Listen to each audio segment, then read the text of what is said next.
Hello friends, welcome to home food zone. இன்றைக்கி இந்த வீடியோவில் ஒரு நல்ல டிஃப்ரெண்ட்டான ஸ்நாக்ஸ் ரெசிபி, ஒரு நல்ல ஹெல்த்தியான ரெசிபின்னே சொல்லலாம். கண்டிப்பாக இது குழந்தைங்களுக்கு ரொம்ப பிடிச்ச ஒரு ரெசிபியாக இருக்கும். இது எப்படி சேர்ந்து பார்க்கலாம். இது செய்கிறதுக்கு 200 கிராம் அளவுக்கு நல்ல ஃப்ரெஷ்ஷான பீட்ரூட்டாக எடுத்துக்கோங்க. தோலை சீவிட்டு இந்த மாதிரி நல்லா பொடுசாக துருவி எடுத்துக்கோங்க. இதே போலவே எல்லாத்தையும் துருவி எடுத்துகிட்டு இப்போ இந்த பீட்ரூட்டை ஒரு பேன் சூடு பண்ணிவிட்டு உள்ளே சேர்த்துக்கலாம். இதில் 1 கப் அளவுக்கு தண்ணி சேர்த்துக்கோங்க. தண்ணி நல்லா சூடாகி வரட்டும். இந்த பீட்ரூட் நமக்கு நல்லா வெந்து கிடைக்கணும். ஒரு 5லேருந்து 6 நிமிஷம் வரைக்கும் இதை மூடி வச்சு ஹை ஃப்ளேமில் வேக வச்சிங்கன்னா உங்களுக்கு நல்லா சாஃப்டாக வெந்து கிடைக்கும். இப்போ பார்த்தீங்கன்னா பீட்ரூட் நல்லா வெந்து வந்திருக்கு. இப்போ இந்த பீட்ரூட் இருக்கிற தண்ணியில் நமக்கு நல்லா சுருண்டு வதங்கணும். இதை எப்படியே வச்சு ஒரு 3லேருந்து 4 நிமிஷம் வரைக்கும் ஹை ஃப்ளேமில் இந்த மாதிரி வறுத்து எடுத்திங்கன்னா நல்லா கெட்டியாகி வரும். இப்போ பார்த்தீங்கன்னா தண்ணியெலாம் நல்லா சுருண்டு வதங்கிருச்சு. இந்த சமயத்தில் ஸ்டவ் ஆஃப் பண்ணிவிட்டு இதை நல்லா ஆற வச்சுருங்க. நல்லா ஆறினதுக்கப்புறமா இதை அப்படியே எடுத்து ஒரு மிக்ஸி ஜாரில் மாற்றிக்கோங்க. இது கூட ஒரு 1/2 கப் அளவுக்கு பால் சேர்த்துக்கோங்க. நல்லா காய்ச்சி ஆற வச்ச பால் சேர்க்கணும். இது முதல்ல நல்லா மையாக அரைச்சி எடுத்துகிட்டு வந்துடுங்க. எந்த அளவுக்கு நல்லா பேஸ்ட்டாக அரைக்க முடியுமோ அரைச்சிக்கோங்க. இப்போ பார்த்தீங்கன்னா தெரியும், நல்லா உங்களுக்கு மையாக இருக்கணும்.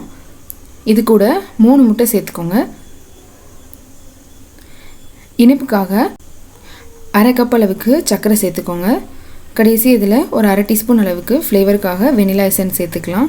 நீங்கள் எசன்ஸ் சேர்க்க விரும்பலைன்னா ஒரு 3லேருந்து 4 ஏலக்காய் கூட சேர்த்து அரைச்சிக்கலாம்.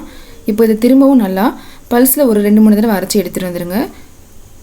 இதை இப்போ நம்ம வேக வச்சு எடுக்கலாம்.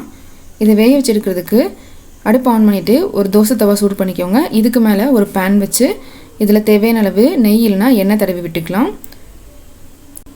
இப்போ இந்த பேனில் நம்ம கலந்து எடுத்து வச்சுருக்கிற பீட்ரூட் மிக்ஸை சேர்த்துக்கலாம்.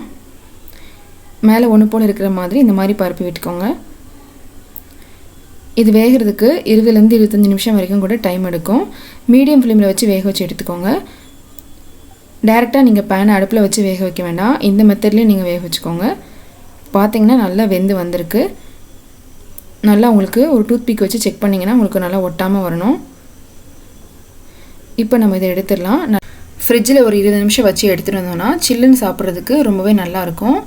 ஒன்று நீங்கள் ஃப்ரிட்ஜில் வச்சு எடுத்துகிட்டு வந்து சாப்பிடுங்க. அப்படி இல்லைனா நல்லா ஆறுனதுக்கப்புறம் நீங்கள் இந்த மாதிரி உங்களுக்கு பிடிச்ச ஷேப்பில் கட் பண்ணி எடுத்து நீங்கள் சர்வ் பண்ணலாம். இதுக்கு மேலே உங்களுக்கு விருப்பமான டாப்பிங்ஸ் நீங்கள் சேர்க்கலாம். நட்ஸு கூட நல்லா பொடியாக அரைச்சி சேர்க்கலாம். அப்படி இல்லைனா டெசிகேட்டட் கோகோனட் சேர்க்கலாம். ஏதாவது க்ரீம் சேர்க்கனா கூட நீங்கள் சேர்த்து சர்வ் பண்ணலாம். கண்டிப்பாக இது குழந்தைங்களுக்கு ரொம்ப ரொம்ப பிடிச்ச ஒரு ரெசிபியாக இருக்கும்.